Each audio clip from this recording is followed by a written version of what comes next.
mga kabatang helmet. So, ayan. Gusto makulimlim, oh. Oh. So, ngayon ay ang ika-third day na dapat may plenary session sa Senado.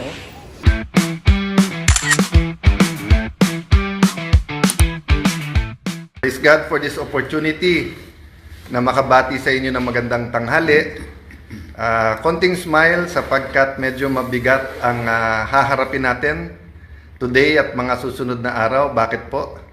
Talagang lahat ay ginagawa para hindi matuloy ang sunod-sunod na mga hearing kung saan ay ang katotohanan at buong katotohanan ay lalabas. So, may mga lilinawin lang ako, no? Tomorrow, yung Blue Ribbon Committee. And ang balak talaga ay agawin ang mga committees. Kaya kung sila ay nag-walk out. At ika-third day din na hindi sisipot ang majority block. Pero ang tanong, if hindi talaga sila sisipot.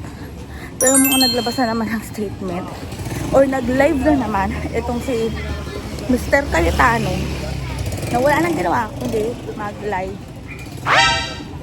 sa Facebook. Ano to, naghahabol ng tent yaw sa Meta. Sa bagay, mas malaki ang kitaan kapag mataas ang engagement. Pero ayan nga mga kabatang helmet, Diyos ko, saan yung pinapasweldo talaga natin? At magkano yung budget na naka-allocate per session sa mga ganong session? 25M.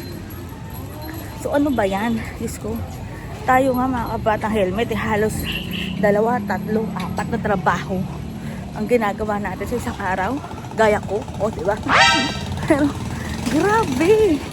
So yung taxes natin napupunta lang dyan sa mga walang kwenta, sa mga ulupong, sa mga kupal at sa mga garapal na majority block.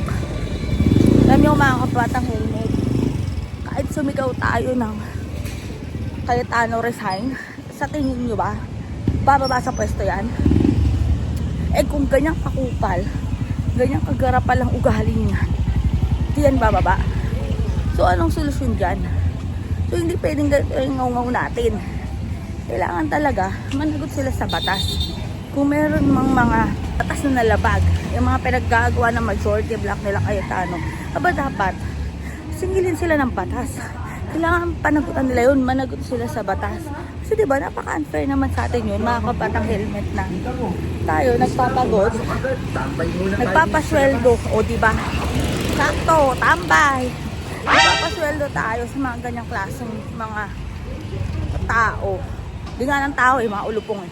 Pero ayan, comment din ako naman sabi dyan, kung payag ba kayo na ginaganyan lang tayo ng mga taong binoto nyo. Hindi ko kasi binoto yan eh, mga taong binoto nyo. Pero ang bottom line lang dito mga kabatang helmet, maging mapanuri, maging matalino na.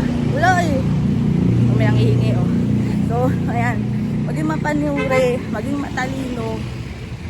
O nga pala mga kabatang helmet, hindi ko binigyan yung batang kasi huwag natin pamisahin na puro hindi. Kasi isa din yan sa mga rason bakit patuloy na bumabaon tayo sa utang, bumabaon ng bansang Pilipinas. So dapat tulungan natin sila magtrabaho. Tulungan natin magtrabaho sa mga parents nila kasi una sa lahat, hindi din naman natin responsibilidad na buhayin sila. Pero hindi, ang hirap kasi na hindi rin tumulong. So ayan mga batang helmet, comment din ako ng masasabi dyan. Hindi naman sa hindi pagsibot ng majority block, nakakaumay talaga at nakakadismaya.